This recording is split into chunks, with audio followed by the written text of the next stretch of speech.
नमस्कार। विश्व पर्यावरण दिवस की आप सभी को शुभकामनाएं। आज से पीपल्स वॉच सॉल्यूशन वॉश के मुद्दे पर देश के जाने माने विशेषज्ञों के साथ एक संवाद श्रृंखला शुरू करने जा रहा है, जिसको हमने नाम दिया है वॉश टॉक्स विद पुनीत। इस श्रृंखला की पहली कड़ी में आज हमने इंटरव्यू के लिए आमंत्रित किया है डॉक्टर अविनाश कुमार जी को। डॉक्टर अविनाश जी को राष्ट्रीय और अंतर्राष्ट्रीय संस्थाओं के साथ वॉश के पॉलिसी और प्रोग्राम के मुद्दों पर कार्य करने का लंबा और व्यापक अनुभव रहा है। इस संवाद श्रृंखला का उद्देश्य वॉश के जमीनी मुद्दों और नीतिगत मामलों पर आम जन के एक समझ को विकसित करना है और उस आधार पर प्रोग्राम एवं पॉलिसी में पॉजिटिव बदलाव लाने के लिए मदद करना है। आप सभी को मैं इस संवाद श्रृंखला से जुड़ने के लिए आमंत्रित करती हूँ। आइए हम सब मिलकर वॉश के लोकतांत्रिकरण में अपना अपना योगदान दें। धन्यवाद। नमस्ते, वॉश टॉक में आप सभी का स्वागत है। आज इस वॉश टॉक में हमारे मुख्य अतिथि डॉक्टर अविनाश कुमार जी हमारे साथ हैं। आपका स्वागत है। धन्यवाद। डॉक्टर अविनाश कुमार का एक संक्षिप्त परिचय देना चाहूँगा। आप जवाहरलाल नेहरू यूनिवर्सिटी से पीएचडी इन्होंने हासिल की है और इसके साथ बाद में इन्होंने post doctoral fellowship, Charles Palace fellowship, वो School of African and Oriental Studies London University से उन्होंने किया है। आपने महात्मा गांधी इंटरनेशनल विश्वविद्यालय, अंतर्राष्ट्रीय विश्वविद्यालय में पढ़ाया है इसके पहले, और अभी आप संप्रति जो centre for equity studies Delhi में है, वहाँ पर डिस्टिंग्विश फेलो के रूप में कार्यरत हैं। और आपका बड़ा लंबा अनुभव रहा है वॉश और अन्य विषयों पर। 20 सालों से अधिक आप कार्य कर रहे हैं इन विषयों पर। और पूर्व में आपने Oxfam GB, Oxfam India, WaterAid India, Transparency International आदि अनेक वैश्विक स्तर की संस्थाओं के साथ और राष्ट्रीय स्तर की संस्थाओं के साथ जुड़े रहे हैं, कार्य किया है। बहुत सारे नेटवर्क्स और बहुत सारे जो सिविल सोसाइटी नेटवर्क्स हैं, उनमें आपने सक्रिय भूमिका अदा की है और अभी भी जुड़े हुए हैं उन सब के साथ। तो आज मैं जो वॉश टॉक सीरीज़ है, इसमें इसकी पहली कड़ी में डॉक्टर अविनाश कुमार का यहाँ पर स्वागत करता हूँ। और वॉश, इसके पहले कि हम डॉक्टर अविनाश कुमार के साथ इस संवाद को आगे बढ़ाएं, मैं थोड़ा सा वॉश के बारे में बताना चाहूँगा। वॉश एक एक्रोनिम है, WASH, और ये एक 3 विषयों को लेकर अंतर्राष्ट्रीय स्तर पर जाना जाता है, जिसको हम लोग कहते हैं जल या जलापूर्ति, स्वच्छता और हाइजीन यानी साफ सफाई। तो जल, स्वच्छता, साफ सफाई के तौर तरीके, इन 3 विषयों को लेकर हम लोग संक्षिप्त में इसको वॉश कहते हैं। और ये जो वॉश टॉक सीरीज़ है, ये इन्हीं 3 विषयों पर केंद्रित है। यहाँ पर जब हम लोगों ने लोगों के साथ जुड़कर इस विषय पर कार्य करना शुरू किया, तो ये पाया कि एक और मुद्दा जो लोगों के बीच गंभीर होता जा रहा है, वो है वायु की गुणवत्ता।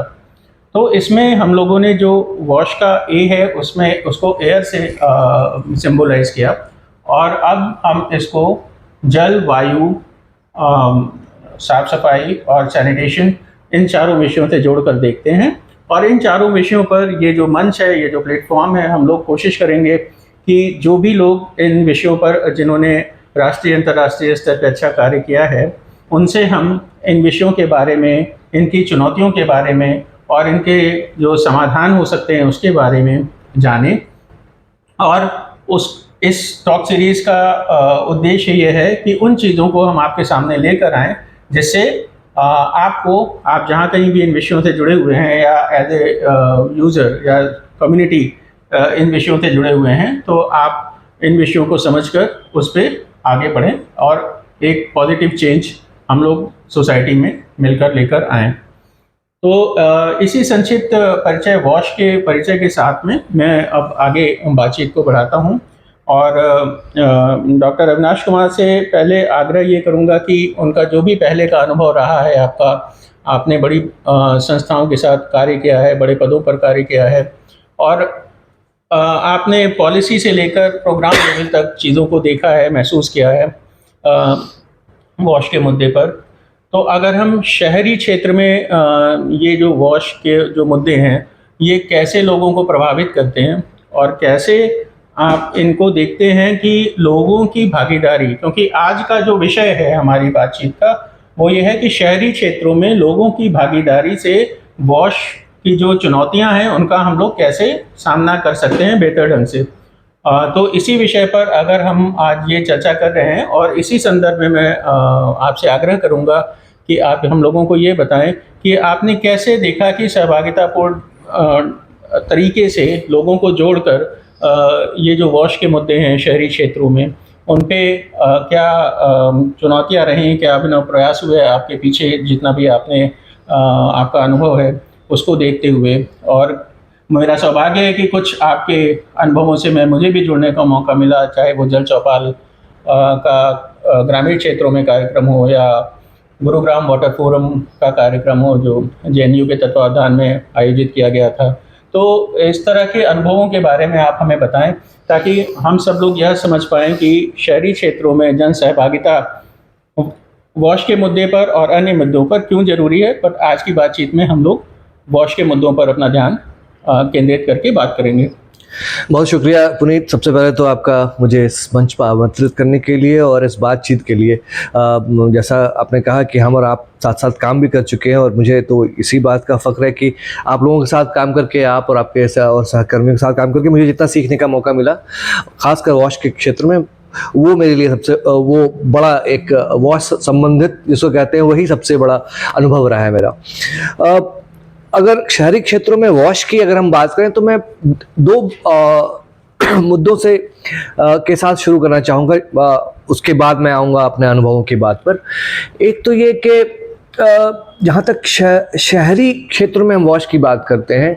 खासकर भारत के संदर्भ में, हमें ये भी समझना पड़ेगा कि कितने स्तरों पर वो शहरी क्षेत्रों की अवधारणा ही बदलती गई है और पिछले 2-3 दशकों में बदली है। मुझे लगता है कि उस पर थोड़ी बातचीत करने की ज़रूरत है। हम शहर से आमतौर पर अमूमन मानते हैं एक बड़ा मेट्रो सिटी, मेगा सिटी और वगैरह वगैरह बड़े बड़े शहर मानते हैं, लेकिन भारत में अगर हम देखें तो सेंसस के अंदर ही 2011 के पास जो आखिरी रिपोर्ट है, उसके बाद हमारे पास सेंसस रिपोर्ट नहीं है, लेकिन उसके अंदर ही हम देखें तो हम देखते हैं कि कितनी सारी अलग अलग श्रेणियां हैं शहरों की। वो मतलब मेगा सिटी से शुरू होती है, ऊपर में जाएं, उसके बाद मेट्रो सिटीज़ पे आती हैं, उसके बाद मिड टाउन्स पे आती हैं, उसके बाद आपकी छोटे शहर स्मॉल टाउन्स पे आती हैं, फिर सेंसस टाउन तक चली जाती है और 5000 की पॉपुलेशन तक चली जाती है। और वो उसके बाद भी बड़े बड़े गाँव हैं जो लगभग वही शक्ल लिए हुए हैं शहरी, लेकिन उनका कैटेगराइजेशन जो कि ग्रामीण क्षेत्र के ऊपर किया जा रहा है। लेकिन तो ये एक तो मैं इसलिए इसको रखना चाहता हूं कि एक तो हमें उसी की जटिलता को समझना पड़ेगा कि जब हम शहरी क्या कहते हैं तो एक को एक खास उसका एक नहीं है, कई तरह की टाइपोलॉजीज हैं उसकी जो खासकर भारत के संदर्भ में हम देखें। और इसलिए मुझे लगता है कि उसको समझने की ज़रूरत है। इसलिए नहीं कि सिर्फ जनसंख्या से हम उनका बंटवारा कर सकते हैं, आकलन कर सकते हैं, बल्कि उसके साथ साथ जो पूरी भौगोलिक, सामाजिक, आर्थिक स्थितियां बदल रही हैं और जुड़ी हुई हैं इन सभी अलग अलग श्रेणियों से, उनको भी समझने की जरूरत है। तो जहां पर तब उसी के संदर्भ में हम वॉश की हम बात कर पाएंगे। और मुझे लगता है कि इस चीज़ को बहुत समझने की जरूरत है। ऐसे हम लखनऊ की बात करेंगे आगे और भी शहरों की, कई सारे शहरों में हम जानते हैं कि कैसे एक तरफ तो छोटे शहर सेंसस टाउन की बात कर रहे हैं, सबसे छोटे वाले माने जाते हैं कैटेगरी में, और 2001 से 2011 के बीच सबसे ज़्यादा तेज़ी से जो विकास हुआ सेंसस टाउन का हुआ। और वो इसलिए कि खासकर सराउंडिंग जो ग्रामीण क्षेत्रों में आर्थिक विकास की वजह से उनकी जो बढ़ोतरी हुई है, उसके बाद वैसे उन शहरों का विकास। उसी तरीके से टियर 2 टाउन्स, टियर 3 टाउन्स बहुत तेज़ी से बढ़े हैं। दूसरा जो मुझे लगता है कि उसी संदर्भ में इस बात को समझने की ज़रूरत है कि जब बड़े शहर बढ़ते हैं और माइग्रेशंस बाहर से होते हैं, ग्रामीण इलाकों से होते हैं, तो आसपास के ग्रामीण क्षेत्रों को वो अपने अंदर समाहित करते हुए चले जाते हैं। और उनकी जो पॉलिटिक्स ऑफ डेवलपमेंट जिसको कहते हैं, विकास की राजनीति कह लें या विकास, वो बहुत स्ट्रक्चर ढंग से नहीं होती है, वो बल्कि बहुत दिनों तक ऐसे ही उनका जो अरेंजमेंट है उस तरह से चलता रहता है। और धीरे धीरे कैसे म्यूनिसिपैलिटी में उनको लाएं, कैसे उनको सिटी अर्बन प्लानिंग के भीतर लेकर के आए, वो काफ़ी समय लेकर के कई बार होता है। कई बार आपके विजन 20 सालों के 25 सालों के मास्टर प्लान्स में भी होता है, लेकिन कई बार वो जमीन पर उतरने में उसे बहुत समय लगता है। तो मैं पहली बात तो ये कहना चाहता हूँ कि एक हमें इस जटिलता को समझना पड़ेगा कि जब हम अर्बन वॉश की बात कर रहे हैं, शहरी वॉश। दूसरा एक और मुद्दा जो इसी से जुड़ा हुआ है वो ये है कि हम वॉश को जब बात कर रहे हैं तो सिर्फ इसलिए नहीं कि हमें जल जैसे उदाहरण के लिए या स्वच्छता की बात हम कर रहे हैं, हवा तो बहुत महत्वपूर्ण हो गई है पिछले कुछ दशकों में, खासकर उत्तर भारत में हर जगह हम जैसे हम जानते हैं छोटे बड़े जो भी शहर हों, इन सभी चीज़ों को अगर हम बात कर रहे हैं तो एक महत्वपूर्ण मुद्दा ये कि सारी चीज़ें जो हैं ये जिसको हम कहते हैं पब्लिक हेल्थ के मुद्दे से जुड़ी हुई, तो सार्वजनिक स्वास्थ्य जिसको कहते हैं तो उसको हम अलग से देखें, लेकिन उसको बड़ा जो स्वास्थ्य और शिक्षा और इस बुनियादी सुविधाओं का पूरा एक इंटीग्रेटेड मॉडल है उसके भीतर हम कैसे इसको रख के देखें, तो वो भी मुझे लगता है कि बहुत ज़रूरी चीज़ है। ये इस बात को ध्यान में रखते हुए कि इन सब चीज़ों के अलग अलग वर्टिकल्स हैं, लेकिन इनको एक इंटीग्रेटेड मॉडल के रूप में खासकर शहरी इलाकों में हम कैसे उसको देखें, गवर्नेंस के दृष्टिकोण से, चाहे सुविधाओं की आपूर्ति के दृष्टिकोण से, मुझे लगता है इस चीज़ को भी देखना पड़ेगा। खासकर पब्लिक हेल्थ के पर्सपेक्टिव में वॉश बहुत ज़रूरत है को देखे जाने की ज़रूरत है। एक मिनट में आपको यहाँ पे थोड़ा सा हाँ जरूर आपसे एक प्रश्न पूछना चाहता हूँ। हाँ, आपने एक बहुत महत्वपूर्ण बात उठाई कि ये सारे मुद्दे, चाहे जल है या स्वच्छता है या साफ सफाई और तौर तरीके हैं हमारे रहन सहन जीवन शैली और वातावरण यानी हवा, हाँ, और उसकी गुणवत्ता, ये इसकी हम लोग बात कर रहे हैं जी। तो ये जो चारों चीजें हैं ये जन स्वास्थ्य के दृष्टिकोण से इनको हमें जोड़कर देखना पड़ेगा। बिल्कुल। क्या आप ये महसूस करते हैं कि अभी भी हम इनको ये जो चार मुद्दे जिनको हमने वाश की संज्ञा दी है यहाँ पर, हाँ, इन चारों मुद्दों को का जो आउटकम है या जो परिणाम है वो हमें जन स्वास्थ्य में देखने को मिलता है, और ये जो लिंक है, ये जो जुड़ाव है जन स्वास्थ्य से, ये अभी तक हम लोगों तक नहीं पहुंचा पाए हैं या समझा पाए हैं। बिल्कुल। क्या आपको ऐसा लगता है? बिल्कुल सही कह रहे हैं आप। मेरे ख्याल में सबसे महत्वपूर्ण बात इस संदर्भ में यही है कि जब तक हम क्योंकि अभी तक चाहे वो जल की बात हो, चाहे वो स्वच्छता की बात हो, उसको सर्विसेज के रूप में देखा गया है। या तो कोई प्रोवाइडर है जिसकी लोगों को जरूरत है और या डिमांड वाला है, लेकिन उसको जन स्वास्थ्य के परिप्रेक्ष्य में देखना ताकि उसकी अर्जेंसी को समझ पाना, जितनी अर्जेंसी के साथ, जितनी तीव्रता के साथ आप स्वास्थ्य सुविधाओं के लिए अस्पताल जाते हैं, डॉक्टर के पास जाते हैं और उसको ध्यान में रखते हुए अपने स्वास्थ्य का ख्याल रखते हैं, उसी तरह या शिक्षा का, बच्चों की या बड़ों की शिक्षा का वो ख्याल रखते हैं, उस तरीके से वॉश को खासकर हमने कहीं ना कहीं प्लानिंग के स्तर पर भी और जिसको कहते हैं मानसिक स्तर पर, सामाजिक सोच के स्तर पर भी उस तरीके से इंटीग्रेट नहीं किया। अब मेरे ख्याल में इसीलिए एक बड़ा संकट खासकर शहरी क्षेत्र में ये बन जाता है कि इसको आप लोगों के जीवन का हिस्सा कैसे बनाएं, ओनरशिप कैसे उनकी हो, क्योंकि अब तक उसको सर्विसेज के रूप में देखा जा रहा है। ज्यादातर जो प्लानिंग पॉलिसी प्लानिंग का भी जो पूरा संदर्भ रहा है वो सर्विसेज के रूप में रहा है। इसी मुद्दे पे क्विकली मैं आना चाहता था कि अब मुझसे जो आप बात कह रहे थे, मुझसे मुझे अपने उदाहरणों की बात हो दोनों, और मेरा बड़ा अनुभव इस सिलसिले में वाटरगेट के जब हमने साथ साथ काम किया, ये कई अनुभवों के साथ रहा, लेकिन जो 2 दिन उदाहरणों का आपने जिक्र किया वो दोनों बहुत महत्वपूर्ण है। एक तो जल चौपाल का उदाहरण जो आपने खुद कहा, उत्तर प्रदेश का बहुत महत्वपूर्ण उदाहरण है कि कैसे आप एक बार वहाँ ये बात जरूर थी कि वो उसमें पानी के संकट को लेकर के बहुत वो अलग से देखा जाता है, पानी का संकट, और बहुत महत्वपूर्ण रूप से देखा जाता है, और अब तो और गहराता जा रहा है। हम गर्मियों के इस दौर में बात कर रहे हैं जब 50 से ऊपर टेम्परेचर नॉर्थ इंडिया में, उत्तर भारत में देखा जा रहा है। अभी हमने बेंगलोर की वाटर क्राइसिस की देखा, और सारे शहर इसी कतार में लगातार जूझ रहे हैं और वगैरह। और हम ऐसे संदर्भ में जब बात कर रहे हैं तो हमें ये भी समझना पड़ेगा कि जब चाहे वो ग्रामीण क्षेत्र हो चाहे वो शहरी क्षेत्र हो, शहरी क्षेत्रों में खासकर, उसमें हम और भी विस्तार में बाद में बात करेंगे कैसे ग्राउंड वाटर की समस्या जो है, जो बहुत ज़बरदस्त, जो आमतौर पे हम टेकन फॉर ग्रांटेड जिसको अंग्रेजी में कहते हैं कि लेते थे कि भाई एक बोरवेल डालो, पानी खींच लो, घर बना करके और चलाते रहो, और वो अब जबकि कई बार आप कानून का भी उल्लंघन करते रहे, लेकिन वही रेगुलेशंस भी नहीं बहुत वीक रहे हैं हमारे, उस सिस्टम रेगुलेटरी सिस्टम्स भी वीक रहे हैं। तो ऐसे संदर्भ में जब ग्रामीण क्षेत्र में जब जल चौपाल की हम बात कर रहे हैं उदाहरण की, तो हम मालूम है कि उत्तर प्रदेश में हमने कैसे कई जिलों में ये लोगों की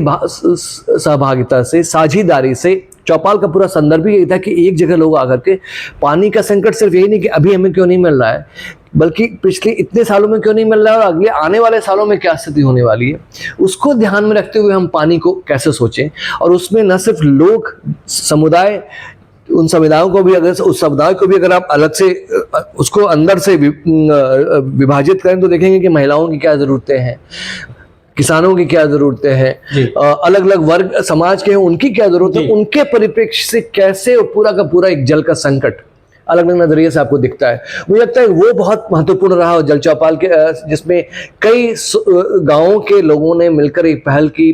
तालाबों को जिलाने का काम, नदियों को जिलाने का काम। और ये मुझे लगता है कि ये कहने को ग्रामीण क्षेत्र में था, लेकिन वहाँ से उदाहरण ये हम शहर के क्षेत्र में ज़रूर ले सकते हैं। और इसीलिए फिर मैं तुरंत गुरुग्राम वाटर फोरम की बात करूंगा, जो कि हम जानते हैं कि दिल्ली एनसीआर का हिस्सा है, वैसे हरियाणा में आता है गुरुग्राम। और वहाँ पर जो वो संदर्भ रहा वो भी बहुत महत्वपूर्ण दिलचस्प था, इसलिए कि जैसा मैं पहले आपसे कह रहा था कि शहर जैसे बदलते हैं और उसका क्या मायने होते हैं। गुरुग्राम इसका एक माइक्रोकॉस्म, छोटे स्तर पे बहुत दिलचस्प उदाहरण है। वो कहने को गुरुग्राम था, एक ज़माने में गांव था, वो दिल्ली एनसीआर का हिस्सा हुआ। पिछले 3 दशकों में हम लगभग कहें तो उसका ज़बरदस्त विस्तार हुआ, एक अपने आप में एक छोटा मेट्रोपोलिस जिसको कहते हैं। दिल्ली का ही नहीं बल्कि वो एक तरह से पूरे नॉर्थ इंडिया का एक कमर्शियल हब हुआ, सेंटर कैपिटल हो गई एक तरह से। तो एक तरफ से ज़बरदस्त वहाँ माइग्रेशन हुई, स्किल्ड लेबर की माइग्रेशन हुई, अनस्किल्ड लेबर की माइग्रेशन हुई। वो गाँव भी थे वहाँ, एक नहीं कई सारे गांव थे वहाँ आसपास, वो भी हुआ, कॉर्पोरेट हब के रूप में विकसित हुआ। तो आपको हर तरह की हलचल वहां दिख रही है। रियल एस्टेट जबरदस्त डेवलप हो रहा है, मल्टी स्टोरी मॉल्स और अपार्टमेंट्स विकसित हो रहे हैं, पुराने गांव भी हैं। और ऐसे में और उन सर्विसेज को प्रोवाइड करने वाले लोग भी बाहर से आ रहे हैं, सिर्फ स्किल लेबर ही नहीं आ रहे, तो सर्वे जो चौकीदारी करने वाले लोग हैं और तरह के कई लोग हैं वो सब भी बाहर से आ रहे हैं। वो उन सब अब वो अपार्टमेंट में नहीं है तो उन गाँवों में ही रह के रह रहे हैं। तो ये वो गुरुग्राम का बड़ा दिलचस्प उदाहरण इसलिए था कि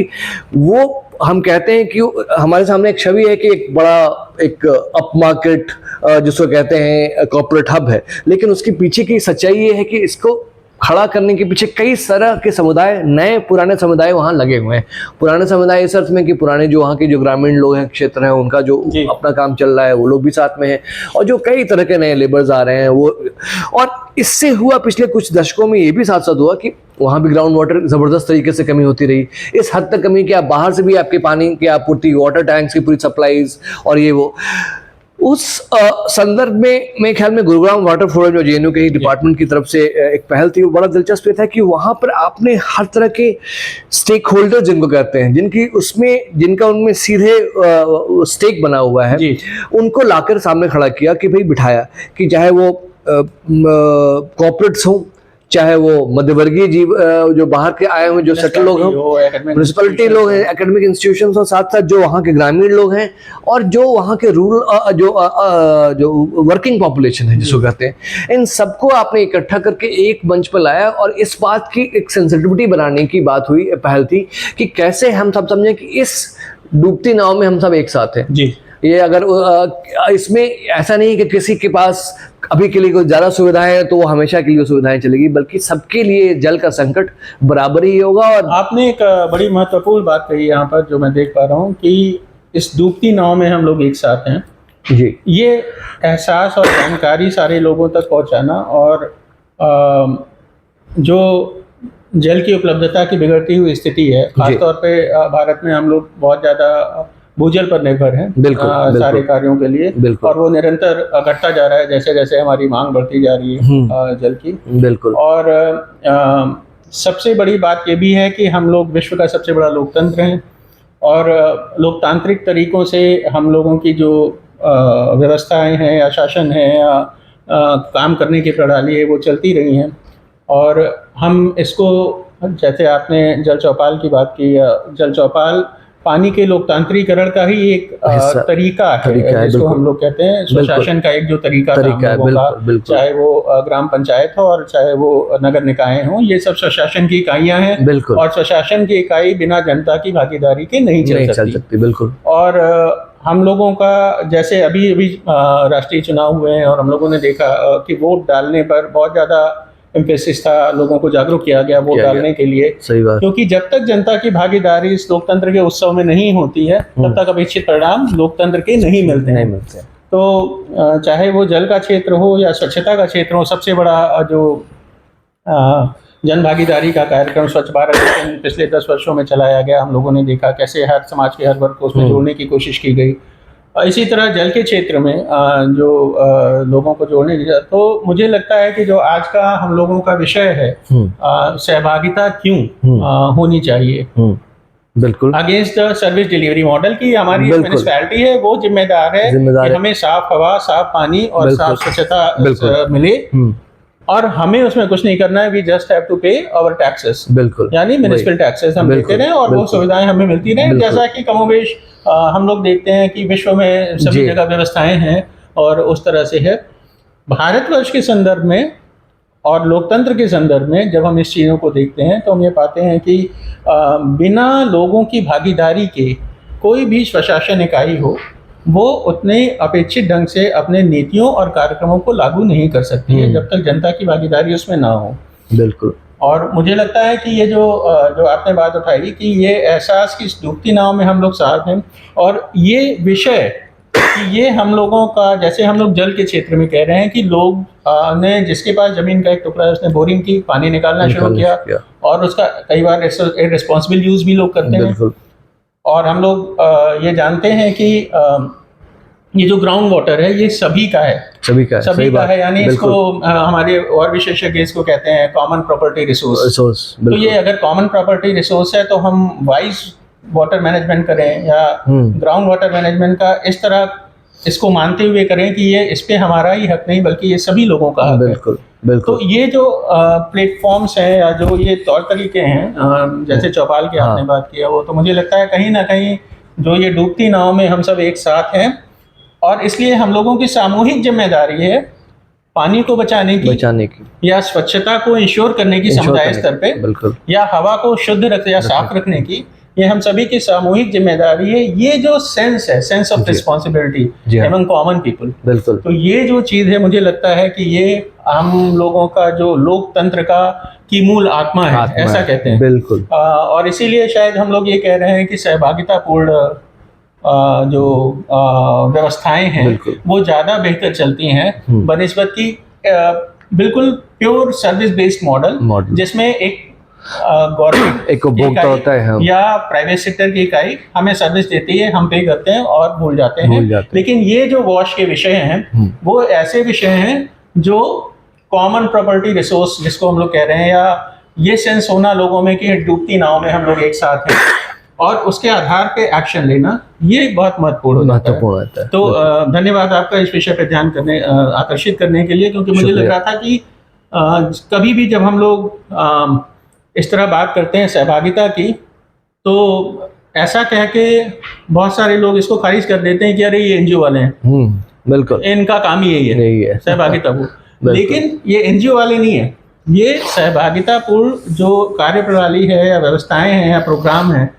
वो हमारे लोकतंत्र की जो गवर्नेंस की शासन प्रणाली है उससे जुड़े हुए हैं। और अगर ये सहभागितापूर्ण कार्यप्रणालियां नष्ट होती हैं तो कहीं ना कहीं हमारा लोकतंत्र भी प्रभावित होता है, ऐसा भी हम लोग देख सकते हैं। और ये केवल वॉश के विषय से संबंधित नहीं है, ये लार्जर जो गवर्नेंस के इश्यूज से संबंधित है, जैसा मैं सोच पा रहा हूँ। नहीं, आप बिल्कुल सही कह रहे हैं। तो मैं आपने बिल्कुल बुनियादी बात उठाई है, एक लोकतंत्र की बात है ये, और लोकतांत्रिक सहभागिता की बात है। उस तरीके से भी हमें इसको देखना पड़ेगा, और इसलिए मैं कह रहा हूँ कि सिर्फ ये वाश की समस्या नहीं है, ये बुनियादी सभी ज़रूरतों की समस्या उन सभी चीज़ों में। और हमारे यहाँ ऐसा नहीं कि हम कह रहे हैं इस बात को, जितनी भी सरकारी नीतियाँ हैं वो भी इस जगह को देती हैं, उसको जगह देती हैं, कम से कम अपनी प्लानिंग में, एक अपने प्रिंसिपल्स में, चाहे अर्बन लोकल बॉडीज़ के हम जिनकी बात कर रहे थे, स्थानीय निकायों की बात कर रहे थे, उसकी पूरी अवधारणा के मूल में यही लोकतंत्र है ना, कि लोगों की अपनी भागीदारी अपनी प्लानिंग में कैसे हो, उनकी जो सुविधाएं उनको मिल रही है उनकी मॉनिटरिंग में कैसे हो, उनकी मैनेजमेंट में कैसे हो, चाहे वो ग्रामीण क्षेत्रों की पंचायतों के माध्यम से हो, चाहे अर्बन जो शहरी निकायों के माध्यम से हो। और एक तरफ तो ये है, दूसरी तरफ मैं फिर उसी बात पे वापस जाना चाहता हूँ कि लोकतंत्र के इस लिहाज से भी बहुत महत्वपूर्ण कि जब तक इन चीज़ों पर लोगों की, समुदायों की अपनी ओनरशिप नहीं होगी तब तक वो चीज़ें हमेशा वो एक प्रोडक्ट के रूप में देखी जाती रहेंगी, और वो प्रोडक्ट फिर और वो प्रोडक्ट जैसे ही बन जाता है, उत्पाद के रूप में आप उसको देखते हैं, वैसे ही जिसके पास जितने पैसे हैं उसी हिसाब से फिर होता है, और वो अपने आप में वो पूरा का पूरा वो समाज फिर बिखरने लगता है। तो मुझे लगता है कि इन दोनों चीज़ों को बहुत ज़रूरी है कि हम साथ में लेकर चलें। एक क्विकली तीसरी बात मैं इसके साथ ये जोड़ना चाह रहा था कि हमें ये भी देखने की ज़रूरत है कि जब हम ये बात कह रहे हैं कि लोकतंत्र की बुनियाद में और जन सहभागिता की बुनियाद में हम कि ये सर्विसेज जिसको हैं सर्विसेज ना देखें, लोगों के अपने स्रोतों के रूप में देखें। हम उसको कई बार मुझे लगता है कि चाहे अर्बन आज हम बात कर रहे हैं शहरी क्षेत्र में, कई बार हम 3-4 तरीके से देखते हैं। एकेडमिक्स उसको एक इकोनॉमिक प्रिंसिपल के रूप में देखते हैं, पॉलिसी मेकर्स स्टेट मेकर्स को स्टेट पॉलिसी फ्रेमवर्क में देखते हैं, लोगों के भीतर जो हमने कहा कि हम मुश्किल है अर्बन वॉश के जहाँ तक उसको हम अपने पॉकेट के हिसाब से अपने वो एक प्रोडक्ट के रूप में देखते हैं। तो इतने अलग अलग परिप्रेक्ष्य हैं, एक कोई कॉमन परिप्रेक्ष्य जिसमें एक कॉमन गुड की बात, जो आप कॉमन प्रॉपर्टी रिसोर्सेज की बात कर रहे थे, कॉमन गुड वो प्रिंसिपल, और उसमें भी ये कि इसके भीतर कितनी हायरार्कीज बनी हुई है। अभी हम उन पर भी शायद बात करेंगे कि भाई एक उपभोक्ता है और उसको एक सप्लाई करने वाला, और सिर्फ पानी के लिए नहीं, स्वच्छता की हम बात कर रहे हैं, वेस्ट पिकिंग की बात करेंगे अर्बन क्षेत्र में, तो उन सबको कौन प्रोवाइड कर रहा है, उनकी जिंदगियों के साथ हम क्या हो रहा है, क्या ढंग से हम उसको देख पा रहे हैं। तो मुझे लगता है इन सभी सवालों को इस पूरे कॉमन गुड के ही पर्सपेक्टिव में, के दृष्टिकोण से देखने की जरूरत है। जी हाँ, ये बात महत्वपूर्ण है। मुझे लग रहा है जो सोच के स्तर पे जो चीज़ें विचार करने लायक हैं, या जिन पे हम लोगों को सोचना चाहिए कलेक्टिव के रूप में, और कहीं ना कहीं इसमें जो विकास की अवधारणा हम लोगों की है और वॉश के संदर्भ में आते हैं, उसमें हम लोगों ने बचपन में गांधी जी का ट्रस्टीशिप का सिद्धांत पढ़ा था। बिल्कुल। तो मैं इस तरह भी देखता हूँ कि जैसे जो ये कॉमन प्रॉपर्टी रिसोर्स, जैसे भूजल अगर हमारा कॉमन प्रॉपर्टी रिसोर्स है, तो हम लोगों का ना तो प्रॉपर्टी है ना रिसोर्स है। बिल्कुल। ये एक्चुअली वी आर ट्रस्टीज। बिल्कुल। ये हम लोग इसके ट्रस्टी हैं फ्यूचर जनरेशंस के लिए, भारत की जो आने वाली आबादी है उसके लिए, जनरेशंस हैं उनके लिए, और इनका सदुपयोग करना ये हम लोगों की नैतिक जिम्मेदारी है। और इस चीज़ को हम कैसे लेकर आएँ, या वॉश में अगर हम मान लीजिए वायु प्रदूषण की कुछ घटनाएं हैं, या हम लोग अक्सर बात करते हैं कि कूड़े को खुले में नहीं जलाना चाहिए, प्लास्टिक को खुले में नहीं जलाना चाहिए, यहाँ पर हम लोग बात करते हैं पराली को जलाना नहीं चाहिए, ताकि ये जो हम लोग हर साल एक गंभीर समस्या से जूझते हैं सारे शहर, इसके उसमें, तो उससे हम लोग कैसे दूर जा सकते हैं। एक साफ हवा जो जीवन के लिए आवश्यक है ब्रीथ करने के। और अभी मैं पढ़ रहा था, एक रिसर्च ये भी आई थी कि टाइप 2 डायबिटीज जो बहुत कॉमन है, उसमें कहीं ना कहीं सॉलिड पार्टिकुलेट मैटर्स बहुत कंट्रीब्यूट करते हैं। तो ये वायु प्रदूषण, जैसे आपने पहले कहा था, जन स्वास्थ्य को कैसे ये सब मुद्दे जुड़े हुए हैं सारे जाकर, तो वहाँ पर अगर हम देखें तो ये जो सोच में बदलाव है, कॉमन प्रॉपर्टी रिसोर्स की बात करें या एक इन सब चीज़ों के ट्रस्टी होने की बात करें, एक we manage it like we are trustees of these assets or these common property, या भूजल की बात अगर हम करें, हवा की बात करें, या ये सारे चूंकि सभी के हैं जितने लोग इसमें हैं, तो इस तरह से इसका मैनेजमेंट, इस तरह से इसका बुद्धिमत्तापूर्ण उपयोग, इस तरह से हम लोग कर चलें, तो शायद ये जो वॉश सेक्टर जिसकी हम बात कर रहे हैं उसमें हम लोग कुछ बेहतरी की तरफ बढ़ेंगे। चाहे उसका जो इसको हैंडल करने का जो तरीका है, मैनेजमेंट का जो तरीका है, गवर्नेंस का जो तरीका है, या जो निरंतर सुधार, जो पॉजिटिव चेंज हम लोग लाने की कोशिश कर रहे हैं, उसके बारे में अगर हम बात करें। और मुझे लग रहा है कि आपका इतना विशाल अनुभव है इसमें, और अभी इसी बात को आगे बढ़ाते हुए हम आपसे ये भी जानना चाहेंगे कि दिल्ली में जो बसंत उद्यान में कुछ लोगों की भागीदारी से कुछ प्रयास हुए थे, और उससे आप बहुत करीब से जुड़े हुए थे, तो उसके बारे में हम लोगों को सबको बताएं, ताकि आपके उस अनुभव से भी हम लोगों की कुछ समझ विकसित हो। हम लोग कैसे, जैसे आज हम यहाँ लखनऊ में बात कर रहे हैं, तो और शहरों में हम लोग कैसे इस तरह के प्रयास आपके इस प्रयास से सीख कर आगे बढ़ा सकते हैं, कर सकते हैं। तो मैं चाहूँगा कि आप उसके बारे में हम लोगों को कुछ बताएं। बहुत शुक्रिया। मेरे ख्याल में बसंत उद्यान की कहानी ज़रूर मेरे लिए बहुत दिलचस्पी कहानी रही है पिछले कुछ सालों की, और वो मेरे मतलब वो एक एक जिसको कहें कि एक फॉर्मल मेरे करियर के हिस्से के रूप में नहीं, बल्कि एक शहरी के होने के नाते और कुछ और साथियों के साथ जुड़ के जो कहानी बनी है उसके नाते, इसलिए उसको भी कहने में मुझे सुनाने में मुझे बड़ी दिलचस्पी होती है। लेकिन उससे पहले मैं फिर पिछली बात पे जाना चाहता था और उस पर बिल्ड करना चाहता हूँ कि जो आप पुनीत पहले कह रहे थे कि इसीलिए जो आप कह रहे थे कि ट्रस्टीशिप वाली बात, और मैं उसमें कहना चाहता था कि इसलिए हमें और इसलिए मैं बार बार कह रहा था कि हम किस फ्रेम से ऐसी चीज़ों के बारे में सोचते हैं, चीज़ों के बारे में सोचते हैं, ऐसी चीज़ें कह लें या चीज़ों को चाहे, इसलिए मैं बार बार उसको बड़े वॉश की बात को भी मैं बड़े परिप्रेक्ष्य में रखना चाहता हूँ। बुनियादी जो जीवन की सारी चीज़ें हैं, हवा और पानी और शिक्षा और स्वास्थ्य, स्वच्छता साफ, तो ये सारी की चीज़ें हैं, ये मेरे ख्याल में अगर आपकी बात हम कॉमन ट्रस्टीशिप की बात पे जाएं तो मुझे लगता है कि फिर ये हमें लेकर जाती है जो गांधी विकास की अवधारणा की बात जो आप कह रहे थे कि विकास की अवधारणा क्या एक कमर्शियलाइज प्रोडक्ट के रूप में है या विकास की अवधारणा एक कॉमन प्रॉपर्टी गुड के रूप में। तो हमें लगता है इस बहस को हम किसी भी माध्यम से रूट लेके जाए, लेकिन इसके केंद्र में ये चीज़ होनी है और इस केंद्र पे हम बार बार हम आए उसको केंद्र में रखते हुए कि भाई विकास की हमारी अवधारणा क्या है। और विकास की अवधारणा ये है कि कोई ये सारी चीज़ें जो हैं इनको आप एक कमर्शियल, एक आर्थिक प्रोडक्ट के रूप में, व्यापारिक प्रोडक्ट के रूप, उत्पाद के रूप में नहीं देख सकते हैं। उनको आपको अपने और आने वाली जनरेशंस, पीढ़ियों के बारे में की कॉमन गुड्स के बारे में के रूप में देखना पड़ेगा और उसी हिसाब से फिर हमें देखना पड़ेगा कि क्या हमारे पास समाधान है आज की तारीख में। इसी सिलसिले में वसंत उद्यान का बड़ा दिलचस्प है। दिल्ली में, दक्षिण दिल्ली का एक इलाका है वसंत, उसमें कई सारे इलाके हैं आसपास में, जिसको कहते हैं वसंत विहार है, मुनीर का दक्षिण दिल्ली का इलाका है, वसंत कुंज है, आप जानते होंगे, और बहुत सारे हैं। वहीं पर वो बड़ा विश्वविद्यालय है लगा हुआ, उसे जवाहरलाल नेहरू विश्वविद्यालय है, कई सारे जगह हैं। तो वहाँ पर ये बड़ा दिलचस्प है कि ये करीब 2016 में ये प्रोजेक्ट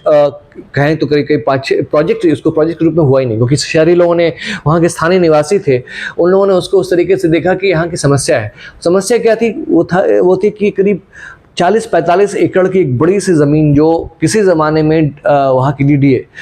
दिल्ली डेवलपमेंट अथॉरिटी के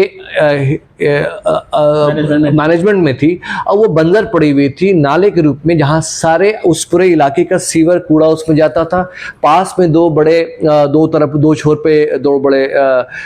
स्लम हैबिटेशन एरियाज थे, उनका पूरा ओपन डिफिकेशन, वहाँ खुले में शौच वहाँ के लोग के रूप में वहाँ इस्तेमाल कर रहे थे। और इन सब वजहों से वो स्थिति ये थी कि वहाँ पर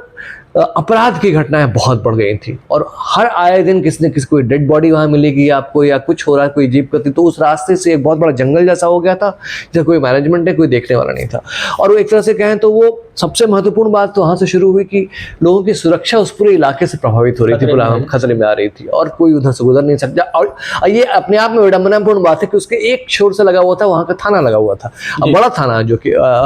तो और उसके बावजूद वो खुद अक्षम थे कि वहाँ पे एक बड़ी कॉलोनी थी, वो पुलिस कॉलोनी थी, दूसरी कॉलोनी थी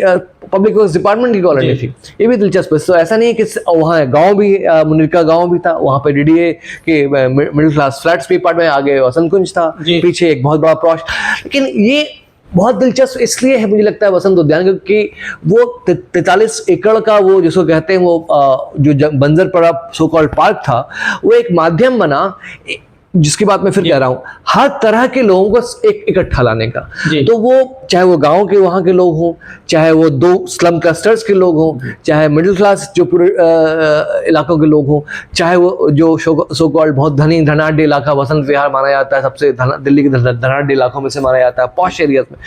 वो सब एक साथ कहीं ना कहीं आए इस प्रोसेस में कि भाई ये इसके करें तो करें कि हम क्या, और ये हमारी सुरक्षा के लिए, और इसके साथ साथ तो जब वहाँ सुरक्षा से बात शुरू हुई और वो पूरी, और स्टेप बाय स्टेप, ऐसा नहीं कोई बड़ी प्लानिंग हुई, कोई विजन बिल्डिंग हुई, वहाँ लोगों की इमीडिएट, जिसकी हम बात कर रहे हैं कि इमीडिएट, जैसे हम जन स्वास्थ्य की बात कर रहे हैं, तो ये भी एक तरह की सुरक्षा के संदर्भ में लोगों की बात शुरू हुई। लोगों ने कहा कि हम करें क्या। पहली चीज़ तो ये है। दूसरी चीज़ ये है कि भाई इसके साथ साथ फिर पब्लिक हेल्थ का पूरा इशू है, पूरा सीवर नाला। फिर उन्होंने उस प्रोसेस में देखा कि साफ सफाई, उस प्रोसेस में देखा कि जो बड़ी कॉलोनीज है, पुलिस कॉलोनी की जो बात मैं कर रहा हूँ, जो बड़ा अपार्टमेंट था, CPWD के जो अपार्टमेंट था, और आसपास के कई सारे अपार्टमेंट्स किसी सीवर लाइन से नहीं जुड़े हुए थे, उनका सारा जो मल है वो मल उसमें जल जा रहा सब था, उधर जा सब उसमें जा रहा था। तो स्थिति ये थी। अब ये बड़ी विडंबनापूर्ण स्थिति है कि आपने एक और सारे पॉश इलाके हैं और बड़े प्लांट इलाके हैं, उनका कई सीवर लाइन से नहीं जुड़ा हुआ। किसी ज़माने में कोई सेप्टिक टैंक बना था, लेकिन वो उसके कोई ना आगे के पीछे एंड लाइन, फ्रंट लाइन कुछ भी नहीं, बैक लाइन कुछ भी नहीं जुड़ी गई थी। वो बन करके वो अधूरा पड़ा रह गया था, डिफंक्ट हो गया था। एक था आगे जाकर बहुत वसंत कुंज में एक एसटीपी था, वो पानी को अपने इलाके में ट्रीट कर रहा था, और वो भी विडंबना थी कि ट्रीट करके उनको मालूम नहीं था क्या करना है, तो फिर से वापस उसे नाले में छोड़ रहा था। तो अंत में सारी की सारी ये आपको दिखाता भी कि तो एक तरफ तो ये दिक्कत थी, दूसरी तरफ दिक्कत ये थी कि इस पूरे प्रोसेस में कम से कम 5 या 6 एजेंसीज थी जिनका कार्य जो अपने आप के सामने एक लिविंग एग्जांपल है, उदाहरण हो गई है कि कैसे जटिलता अर्बन गवर्नेंस की जिसको कहते हैं शहरी, वो थी। तो डीडीए के पास, जैसे मैंने कहा, वो पार्क था मैनेजमेंट का, दिल्ली डेवलपमेंट अथॉरिटी दिल्ली में। उसके बाद Delhi urban shelter improvement board, दूसरे जिसके हम बोलते हैं, जिनके पास स्लम जो बस्तियां उनको स्वच्छ रखने का, उनके लिए टॉयलेट्स वगैरह प्रोविजन का काम है। उसके बाद उस जो जगह थी, जो जंगल था, उसके अंदर 2 लोधी ईरा के, तुगलक ईरा के बड़े मॉन्यूमेंट्स जो आधे टूटे पड़े थे, बावलियां थी और मस्जिद थी, वो भी बहुत बुरे हाल में थी। तो उनका पूरा रखरखाव इंटैच और उन सब के पास था। फिर एमसीडी के पास था कि भाई उनके वाटर मैनेजमेंट सप्लाई का पूरा उस इलाकों में, और सैनिटेशन सॉलिड वेस्ट मैनेजमेंट का पूरा कि वो था। तो इस तरह से ये सबके सब स्टेक होल्डर थे, लेकिन सब अपने अपने कहीं ना कहीं बिखरे हुए थे। और जब और इस ऐसे में वहाँ के शहरी लोगों ने पहल ली, सब शहरी नहीं, जो गांव जो सोकॉल्ड बुनेका गांव, उन लोगों ने सारे आरडब्ल्यूएस ने मिलकर के इकट्ठा हुए, और फिर वो स्लम की 2 बस्तियों के लोग भी इकट्ठा हुए। इन सब ने मिलकर कहा कि भाई हम इसका क्या कर सकते हैं। और उसमें ये बहुत दिलचस्प तरीके से निकल के आया कि एक तो अलग अलग जिनका जो मैंडेट है, उन इकाइयों को हम कैसे एक्टिवेट करें, लेकिन साथ में इसमें और भी हम क्या कर सकते हैं। तो उसके एक छोर पर वसंत विहार वाले में एक जेपी इंटरनेशनल होटल है, जो अपना प्राइवेट एसटीपी रखता था, जो अपना पानी को ट्रीट करके, वेस्ट को ट्रीट करके, फिर वो पानी उसने पहले तो आसपास के 2-3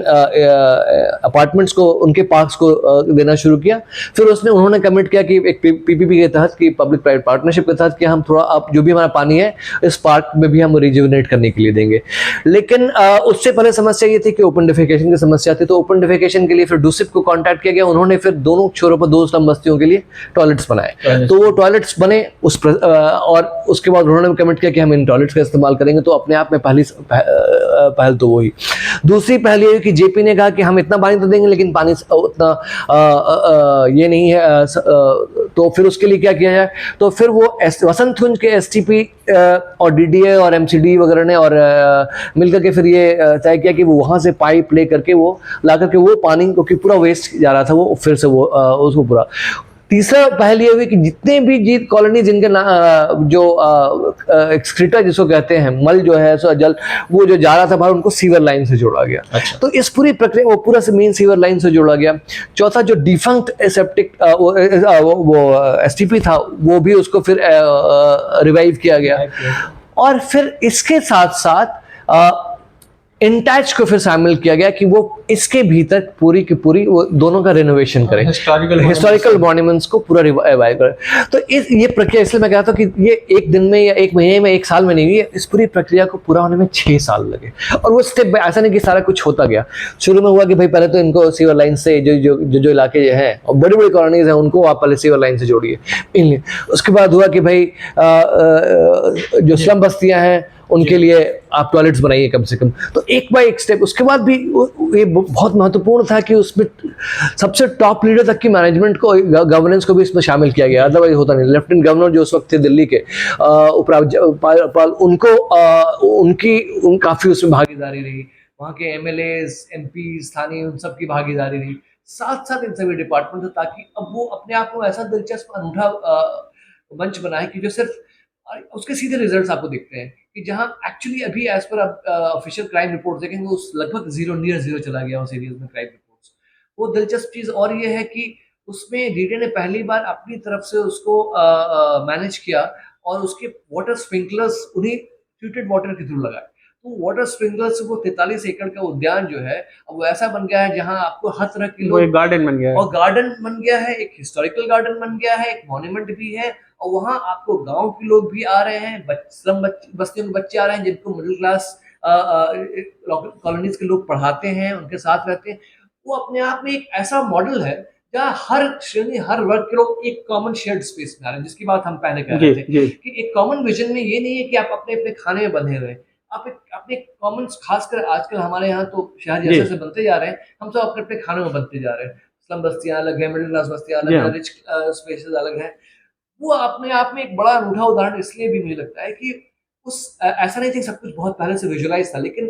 क्योंकि सहभागिता से संभव हुआ, सबकी बातचीत से प्रोसेस रास्ते बनी, खुले। रास्ते रास्ते खुले, तो अपने आप में एक ऐसा शेयर्ड स्पेस हो गया है जहाँ अब हर कोई आ रहे हैं, हर कोई उसका सुबह से शाम एक्सरसाइज करने के ग्रुप आपको अलग लोग मिलेंगे, और ऐसा नहीं कि सिर्फ दौड़ने वाले, अलग अलग किस्म के आपको लोग आते हैं। आते हैं। उसके आप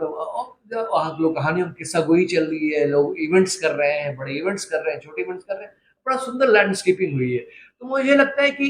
कहने को ये एक उद्यान है, लेकिन उद्यान वो नहीं हुआ, वो हुआ ये कि उसके उसने साथ साथ कितनी सारी असॉर्टेड सुविधा समस्याएं सॉल्व की। गरीब लोगों के लिए, स्लम में रहने वाले लोगों के लिए टॉयलेट की समस्या, एसटीपीज फंक्शनिंग की समस्या, ट्रीटेड जो आपका जो वाटर था वो खराब हो उसका रहा था, रीयूज। उसको किया। मेन लिंक से जो आपकी जो अनलिंक्ड सीवर लाइंस नहीं थी, वो सारी की सारी, और तब जाकर के एक ऐसा कॉमन स्पेस जहाँ हर कोई उसको इक्वल बराबरी की ओनरशिप से ले सकता है। तो मुझे लगता है ये अनूठा उदाहरण इसलिए भी मुझे लगता है कि पिछले 6-7 सालों में सब शहरी लोगों ने मिलकर संभव किया। हमारे मित्र जो जिन्होंने पहल ली, वो खुद जी सुनील प्रभु, जो जिनका मैं नाम जरूर लेना चाहता हूँ, क्योंकि वो वन ऑफ द वहाँ के अपार्टमेंट के वो जी आरडब्ल्यू के वो ये थे, और उनके साथ साथ कई तरह के लोगों ने मिलकर, और जैसा मैंने कहा, सब ने मिलकर इसको संभव कर दिखाया। और ये मुझे लगता है, और ये अभी भी चल रहा है, ऐसा नहीं कि 2021 में वो उद्यान इनॉग्रेट हुआ, अब 3 साल होने को आ रहे हैं, 2.5 साल 3 साल होने को आ रहे हैं, और अभी भी उसकी मेंटेनेंस अगर आप जाएं, सारा कुछ है, वो डीडीए ही अब उसको मैनेज कर रहा है, लेकिन अब सारा कुछ इतने अच्छे ढंग से वो मैनेज हो रहा है। ऐसा नहीं कि ओएनएम का जो एक बड़ी समस्या होती है ऑपरेशन एंड मेंटेनेंस की, उसमें कोई दिक्कत हो नहीं, तो सारे के सारे चेन ऑफ कमांड में चल रहा है। जैसे कि हम लोग वॉश में अक्सर बात करते हैं और शहरी क्षेत्रों में, और सर्कुलर इकोनॉमी के ऊपर में हम लोगों का फोकस है। और सर्कुलर इकोनॉमी, जैसे आपने बताया कि अर्बन कॉम्प्लेक्सिटी न केवल शहरीकरण जैसे हुआ है उसके टाइप्स, 5,000 की आबादी से लेकर मेगा सिटीज़ तक, बल्कि इसमें संदर्भ में भी कि कितने गवर्नेंस एजेंसीज इन्वॉल्व हैं। जैसे आपने अभी दिल्ली का एग्जाम्पल बताया, डीडीए से लेकर दूसरे और अन्य जो संस्थाएं हैं जो अलग अलग चीज़ों के लिए जिम्मेदार हैं। टैग की आपने बात की। बहुत सारी संस्थाएं हैं जो मिलकर इस पूरे सिस्टम को चलाती हैं। इनके बीच में तालमेल और एक इंटीग्रेटेड प्लानिंग और एक्शन जिसको हम लोग कहते हैं, और उसमें सहभागिता की जो भूमिका हो सकती है, वो चीज़ें आपने देखी। इसमें आपने बताई वसंत उद्यान के केस में कि इतनी बड़ी प्रॉब्लम को भी अगर लोग जुड़ जाएं आपस में, और जैसे हम लोगों ने कहा कि लोकतांत्रिक अवधारणाओं पे सबको शामिल करके इस पे अगर हम लोग बातचीत करें और आगे बढ़ें, तो जो समस्याएं, चुनौतियां हैं, वो धीरे धीरे ख़त्म होती जाती हैं। और आपने 6 साल के अंतराल में आपने इतना बड़ा एक एरिया है जो साउथ दिल्ली का, उसको आपने कम्प्लीटली, जिसको कहते हैं री इमेजिन करना, वो कर दिखाया। और जो सर्कुलर इकोनॉमी का जो हम बात करते हैं, वो तब तक, इस एग्जाम्पल से ये भी और स्पष्ट होता है कि वो तब तक संभव नहीं हो सकता जब तक सहभागिता पूर्ण ढंग से इन मुद्दों पे नहीं किया जाए। क्योंकि जो रीयूज ऑफ ट्रीटेड वाटर है, अब इस शहर में भी बहुत सारे सीवेज ट्रीटमेंट प्लांट हैं और जो अभी जगहों पर हैं, लेकिन सामान्य जनता को ये जानकारी नहीं है कि जो पानी उससे शुद्धिकरण के बाद निकल रहा, उसका इस्तेमाल कहाँ हो रहा है, या कहाँ होना चाहिए, या कहाँ हो सकता है कॉस्ट इफेक्टिव वे में। इस चीज़ों पे चर्चा शायद ही कभी होती हो। नीतिगत मामलों में हम लोग बहुत क्लियर हैं, स्पष्ट हैं कि सर्कुलर इकोनॉमी वाले ऑप्शंस को हम लोगों को बढ़ावा देना है। और वो इंडस्ट्रीज पे भी इस बात पे फोकस है कि वो अपने ऑपरेशंस में सर्कुलर इकोनॉमी को बढ़ावा दें। रेगुलेशन भी हैं उनके ऊपर में, अलग अलग, और उनके ऊपर प्रेशर्स भी हैं। बट अगर हम म्यूनिसिपल सर्विसेज की बात करें तो उसमें शायद ये उतना नहीं दिखाई देता। और मुझे लगता है कि जो हम लोग सहभागितापूर्ण जो वॉश प्रैक्टिसेस की बात कर रहे हैं अर्बन एरियाज में, उसमें इन मुद्दों पर अभी जैसे आपके ने बताया बसंत उद्यान का केस, इन मुद्दों पे भी आप लोगों ने किया, और उसको उस जो reuse of water in gardening जो उस है, क्योंकि अगर हम लोग ऐसा नहीं कर रहे हैं, और मैं लखनऊ के संदर्भ में अगर बताऊं तो कई बार ऐसा लगता है और ये जनचर्चा में आता भी है कि जो पार्क, इतने सारे पार्क हैं, लखनऊ तो उद्यानों का शहर ही है, तो यहाँ पर बहुत सारे पार्क हैं और इनकी सिंचाई में बहुत सारा भूजल का उपयोग होता है। तो कहाँ पे हम लोग सर्कुलर इकोनॉमी को बढ़ावा देकर इन पार्कों में भूजल का एब्स्ट्रैक्शन कम करके उसका पुनः इस्तेमाल कर सकते हैं पुनः चक्र के द्वारा, इन सब विषयों पे जो चर्चा होनी चाहिए, जो चीज़ें होनी चाहिए, उन चीज़ों पे। और मुझे लगता है ये लखनऊ की नहीं, जितने भी बड़े शहर हैं या मध्यम शहर हैं, इन सब में इस तरह का, या छोटे शहर में भी अब ये जो कल्चर में शिफ्ट होना है सर्कुलर इकोनॉमी की तरफ, वो बात उसमें आनी चाहिए। तो बहुत बहुत धन्यवाद कि आपने बहुत ही इंटरेस्टिंग ये बसंत उद्यान वाला जो आपका अनुभव है उसको एक्सप्लेन किया। और इससे मुझे लग रहा है कि हम सभी को बहुत ज़्यादा क्लियर हो रहा है कि अगर हम लोग आज ये चर्चा कर रहे हैं कि सहभागितापूर्ण प्रणाली से हम लोग अर्बन वॉश सर्विसेज में या अर्बन वॉश के मुद्दों पर कैसे काम कर सकते हैं, तो बहुत सारे इंसाइट्स, बहुत सारे जो एक्सपीरियंसेस थे वो अविनाश जी ने हम लोगों को बताए। तो इस वार्ता को आगे बढ़ाते हुए मैं आपसे ये पूछना चाहता हूँ कि अगर मैं आपसे कहूँ कि आपके जो भी आपका अनुभव रहा है और जो भी आपने बातें कही अभी हम लोगों को बताई अपने विस्तृत अनुभव से, तो अगर मैं आपसे ये पूछना चाहूँ कि ऐसी कौन सी 3 या 4 चीज़ें हैं या बातें हैं जो पार्टिसिपेटरी वॉश प्रैक्टिसेस, अगर हम अर्बन शहरी क्षेत्रों के संदर्भ में बात करें तो वॉश की जो पार्टिसिपेटरी प्रैक्टिसेस हैं उसको हम लोग आगे बढ़ाने में, या वॉश के जो चैलेंजेस हैं, चाहे बिगड़ती हुई जल की स्थिति हो, स्वच्छता की स्थिति हो, या एयर पोल्यूशन हो, वायु प्रदूषण के मुद्दे हों, या हाइजीन, हैंड हाइजीन या मेंस्ट्रुअल हाइजीन मैनेजमेंट, या अन्य तरह के जो हाइजीन के मुद्दे हैं, इन सब को अगर हम बात करें कि हम कैसे इनसे निपट सकते हैं सहभागितापूर्ण प्रणालियों से, तो उसमें 3 या 4 ऐसी मुख्य बातें क्या हैं जो आप हमें आज बताना चाहेंगे इस मंच से? शुक्रिया पुनीत। मैं अपने जिन उदाहरणों की बात कर रहा था उनसे तो कुछ लेसन्स ड्रॉ करते हुए जरूर अपनी बात रखूंगा, लेकिन मैं पहले इतिहास का छात्र भी रहा हूँ और खासकर आधुनिक भारतीय इतिहास का। तो हम लोग चूँकि गांधी की बात पहले कर आए हैं और लोकतांत्रिक सहभागिता की बात भी कर रहे हैं उसी संदर्भ में, तो मुझे लगता है गांधी के जो आंदोलन थे, गांधी के नेतृत्व में, उनका छात्र मैं रहा हूँ उस वक्त के दौर को पढ़ते हुए। और 1-2 चीज़ें वहीं से निकल के आती हैं जो हमने अपने काम में भी देखा है। वो ये है, सबसे महत्वपूर्ण 2 या 3 चीज़ें थी। एक तो ये था कि गांधी एक तरह से कहीं एक फैसिलिटेटर थे कि जिन्होंने हर व्यक्ति को एक अपने जीवन का विजन बनाने का अवसर दिया कि ये तुम्हारे अच्छे जीवन का क्या विजन हो सकता है। आई थिंक मेरे ख्याल में वो जो विजन वो है व्यक्तिगत से लेकर समुदाय तक की जो यात्रा है, और वो एक पूरे राष्ट्र के भीतर एक स्वतंत्र राष्ट्र का क्या विजन है वहाँ तक जाता है। लेकिन वो शुरू यहाँ से होता है कि आज़ादी जो है मेरे लिए क्या मायने रखती है, उसमें किसान के लिए क्या मायने रखती है, एक महिला के लिए क्या मायने रखती है, एक मजदूर के लिए क्या मायने रखती है, एक बिजनेसमैन के लिए क्या मायने रखती है, एक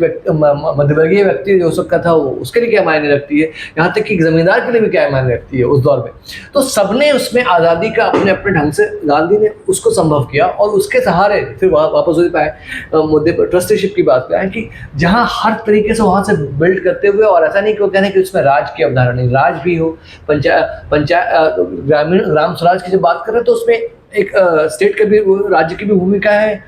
लोक की भूमिका है, और लोक के अलग अलग अंगों की भूमिका है। तो ये जो विजन जो वो था वो लगातार, वो ऐसा नहीं कि बना बनाया ठोस पका पकाया कुछ दिया, वो यात्राओं के सहारे 1919, 21, 30, 31, 42 तक आप देखते हैं पूरी यात्रा है, अलग अलग मूवमेंट के सहारे वो अलग अलग यात्रा वो पूरी बनती जाती है, और उसके सहारे विजन्स बन रहे हैं और लगातार वो बन रहे हैं। तो मुझे लगता है अगर वहाँ से भी लाए और अपने काम को लें। तो लोकतांत्रिक सहभागिता के पहले 2 तो मूल यही हैं कि पहला आपकी व्यक्तिगत यात्रा क्या है, और अपने व्यक्तिगत स्तर पे अगर वॉश के संदर्भ में है तो आप क्या कर सकते हैं और क्या करना चाहते हैं। तो चाहे वो पानी को एक्सेस करने का सवाल हो, किस तरह के पानी का सवाल हो, पानी की सुरक्षा का सवाल हो, स्वच्छता का सवाल हो, और पानी के संचयन का सवाल हो। न सिर्फ छोटे समय के दायरे में बल्कि लंबे समय तक इन्वायरमेंटल सस्टेनेबिलिटी के नज़रिए से अगर हम उसको देखें तो उस दायरे में कैसे हम उसको देखते हैं। तो मुझे लगता है कि एक व्यक्तिगत यात्रा हर व्यक्ति की बहुत ज़रूरी है, उस पर हम कैसे एक बहस चला सकें, सेंसिटिविटी, एक जागरूकता, एक शब्द मुझे सही नहीं लगता है, लेकिन क्योंकि हर कोई सैद्धांतिक स्तर पर जानता है इसमें कि ऐसा नहीं कि, लेकिन वो मुझे लगता है कि अगर वापस हम पब्लिक हेल्थ के मुद्दे के तहत इस बहस को हम लेकर जाएं लोगों तक कि भाई ये जन स्वास्थ्य का मुद्दा है, जिसमें सिर्फ पानी ही नहीं, पानी, साफ हवा, साफ सफाई, स्वच्छता, ये सारे उसके हिस्से हैं, और उसके तहत हर व्यक्ति की एक अपनी सिर्फ ज़रूरत ही नहीं है, जिम्मेदारी भी है। ये दोनों सवाल कैसे साथ चल के आ रहे हैं, चाहे पानी की गुणवत्ता का सवाल हो, उसके अंदर क्या चीज़ें आप कर सकते हैं, पानी के संचयन के लिए आप क्या कर सकते हैं, स्वच्छता के लिए क्या कर सकते हैं, सॉलिड वेस्ट मैनेजमेंट का जो पूरा का पूरा, चाहे वो वेस्ट सेग्रीगेशन की बात हो, जिस पर कितनी बातें होती हैं और बार बार फिसल कर चीज़ें वहीं चली आती है, क्योंकि हमारे आम जीवन के ढर्रे की प्रैक्टिस ही में नहीं हो पाया तो मुझे लगता है पहला तो ये है कि इस बहस को फिर से, और उसके लिए किस तरह के हम सॉल्यूशंस हम उनको प्रोवाइड भी कर सकते हैं, समस्या नहीं, सिर्फ डोर टू डोर सॉल्यूशंस क्या है, क्या हो सकते हैं, क्या समाधान हम, जैसे आपकी संस्था कर रही है और भी कई संस्थाएं कर रही है, वो जो है कि चाहे वो एसी का पानी अगर बेकार जा रहा हो, चाहे वो आपका मोटर से पानी आप निकाल के जो आप ओवर ड्रेन कर गए और फिर पानी है, उसके बाद वो टैंक्स फिल होकर वो लीकेज होती है, वो लीकेज की समस्या, इस तरह की 20 समस्याएं मिडिल क्लास घरों की बात मैं कर रहा हूँ, जिनके पास पानी बहुत कम है, उनकी तो दूसरी मतलब वो अलग ही समस्या है। लेकिन अगर इस स्तर पर कि हम कैसे उनको हम न सिर्फ एक संवेदनशील बनाएं, बल्कि उनके साथ साथ कि भाई अगर ये समस्या है तो ये समाधान है जिस पर आपको बहुत मेहनत करने की जरूरत नहीं है, समाधान ये 5 एक पूरा मेन्यू लिस्ट, तो वो उस तरीके से एक इंसेंटिव बनता है लोगों का कि इमीडिएटली उसको वो लेकर आए। तो मुझे लगता है कि उसी विजन के तहत पहली यात्रा तो व्यक्तिगत यात्रा है, और फिर दूसरी यात्रा है व्यक्ति से समुदाय की यात्रा है। इस समुदाय के रूप में आप उसको कैसे देखते हैं, और वो समुदाय की यात्रा जिसकी बात मैं कर रहा था वसंत उद्यान के और या जल चौपाल की बात जो हमने पहले की, जो बहुत बड़ा जो होता आपके उत्तर प्रदेश में ही बहुत बड़े स्तर पर हुआ, या गुरुग्राम वाटरफॉल, तो समुदाय की जो यात्रा है उसमें सभी को साथ लेकर, और फिर सभी को साथ लेकर इस अर्थ में नहीं कि भाई समुदाय ही सिर्फ आ रहा है, बल्कि जो बहुत महत्वपूर्ण स्टेक होल्डर, जिसको फिर से मैं बात कर रहा हूँ, जिनकी जवाबदेही बनती है, सरकार के अलग अलग अंग, जिनके अलग अलग खासकर शहरी क्षेत्रों में इतने अलग अलग किस्म के मैंडेट्स लेकर लोग आके बैठे हुए हैं, तो चाहे वो जिनके पास आवास का मैंडेट है, जिनके पास जल प्रबंधन का मैंडेट है, जिनके पास स्वच्छता का मैंडेट हो, जिनके पास कूड़े को डिस्पोजल का मैंडेट हो, तो इन सबके अलग मैंडेट अपने डिपार्टमेंट्स में वो अलग अलग काम कर सकते हैं, जाहिर है उनके एडमिनिस्ट्रेटिव अरेंजमेंट्स के तहत वो ऐसा स्ट्रक्चर बना है। लेकिन जब वो जन स्वास्थ्य के परिप्रेक्ष्य में उसको समुदाय उसको एक्सेस कर रहा है, तो उनको एक अलाइनमेंट उनको चाहिए, और उस अलाइनमेंट को संभव हम समाज कर सकता है, और समाज उसको कैसे लिवरेज करता है। मेरे ख्याल में ये वो व्यक्ति से समुदाय तक की यात्रा है कि मुझे लगता है कि अगर हम लोकतांत्रिक सहभागिता की बात कर रहे हैं, तो न सिर्फ हम उसको अवेलेबल पॉलिसी पैराडाइम में भी जगह है, उसको हम कैसे इस्तेमाल करें, लीगल फ्रेमवर्क्स में जहां अगर सुधार की गुंजाइश है, तो फिर एक जन आंदोलनों के माध्यम से, जनभागिता के माध्यम से उन लीगल फ्रेमवर्क्स को कैसे हम संभव बनाएं या उसमें सुधार लाने की कोशिश करें, और तीसरा उसको एक पूरे जन आंदोलन के रूप में एक ऐसे प्लेटफॉर्म के तहत खड़ा करें जहां सबके लिए, जो आंदोलन में कह रहा हूँ तो एक आंदोलन का अर्थ में नहीं कर रहा हूँ, इस अर्थ में कह रहा हूँ जहाँ सिर्फ लोग नहीं हो, बल्कि सारी एजेंसी, प्राइवेट सेक्टर हो चाहे सरकार हो, सारी एजेंसीज को लगे कि हाँ हमारे लिए भी इसमें स्टेक है, हमारी इसमें जवाबदेही सिर्फ नहीं बनती है, हमारा भी इसमें इंटरेस्ट सर्व होता है, क्योंकि हम किस लिए हैं, हमारे पर्पस किस लिए है, हमारा उद्देश्य किस लिए है। तो इसलिए है कि भाई हमारा भी काम आसान हो रहा है, हम भी, कोई नहीं चाहता है कि हम हमारे घर में आप ये कहना चाहते हैं कि जितने भी स्टेक होल्डर्स हैं सबके लिए विन विन सिचुएशन, सबके लिए विन विन सिचुएशन हो, एग्जैक्टली क्रिएट हो, और वो समुदाय की यात्रा ही उसको संभव कर पाएगी, वो कहीं और से नहीं संभव होगी। और इसलिए मैं बार बार लोकतंत्र और गांधी की हम बात कर रहे हैं।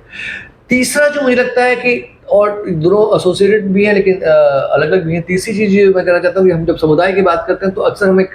उपभोक्ता के रूप में समुदाय को देखते हैं, लेकिन जो या जो सर्विस प्रोवाइडर है हम मुख्यतः प्राइवेट सेक्टर के टॉप एंड या सरकारी एजेंसियों को देखते हैं। लेकिन आपके आपके दरवाजे तक जो स्वच्छता की, पानी की, चाहे इस तरह की चीज़ों की जो सर्विस प्रोविजन कर रहे हैं, कूड़े को हटाने की, आपके सैनिटेशन सेप्टिक टैंक्स से लेकर के हर तरह की चीज़ों को, पिछले अभी मैं कल 2 दिन पहले पढ़ा था कि पिछले 4 वर्षों में 400 से ऊपर सिर्फ सीवर में काम करने वाले क्षेत्रों में लोग, अधिकारी आंकड़े हैं कि 400 से ऊपर लोग मर चुके हैं सेप्टिक टैंक में गैस के रिसने की वजह से मरते हैं और जाते हैं नालों में मरते हैं, इनविजिबलाइज्ड, जबकि इन सब पे कानून भी बने हुए हैं, ऐसा नहीं कि और सबके ऊपर जो कूड़े उठा रहे हैं लोग। मैं पिछले साल एक दिल्ली के आसपास के 4 या 5 जन सुनवाइयों में जूरी का एक मेंबर के रूप में था, जिसमें जो बड़े स्तर पे कूड़े उठाते हैं उनकी ज़िंदगियां अभी भी कितनी बुरी है,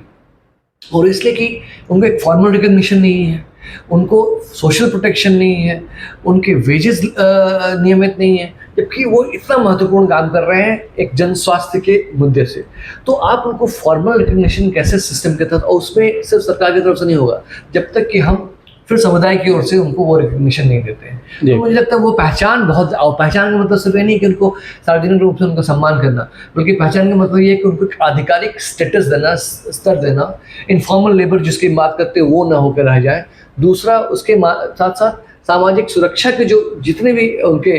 जो भी योजनाएं हैं उसके तहत उनके हिस्सेदारी होना, मुझे लगता है ये बहुत महत्वपूर्ण है कि जब हम बात करते हैं समुदाय की तो अक्सर हम उनका चेहरा भूल जाते हैं, उनको हम लेकर आए। और चौथा जो है जो महत्वपूर्ण है वो ये है कि एक बड़े स्तर पे इंसेंटिव और डिसइंसेंटिव की जो हम बात करना चाह रहे थे वो ये कि अगर हम लोकतांत्रिक सहभागिता की बात करते हैं तो हम किस तरह की चीज़ों को, किस तरह के एक तरफ पॉलिसी फ्रेमिंग में, नीतिगत फ्रेमिंग में देखें, दूसरी तरफ जिसकी बात मैं कह रहा था कि दरवाजे तक आ रही समाधानों के रूप में देखें कि कैसे क्या चीज़ें हैं जो आपको, जनता को भी, लोगों को भी, सरकारी एजेंसीज को भी, प्राइवेट सेक्टर को भी इंसेंटिव देती है कि भाई ये हम सामूहिक रूप पे इस तरीके से हम इसको करना चाहिए। जैसे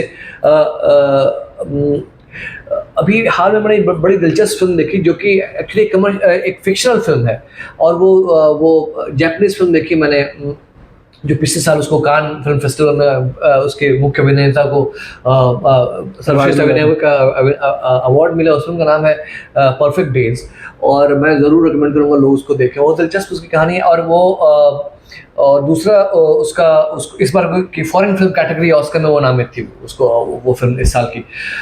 वो पूरी कहानी का बनी इस उद्देश्य से कि उसके तहत जापान टोक्यो के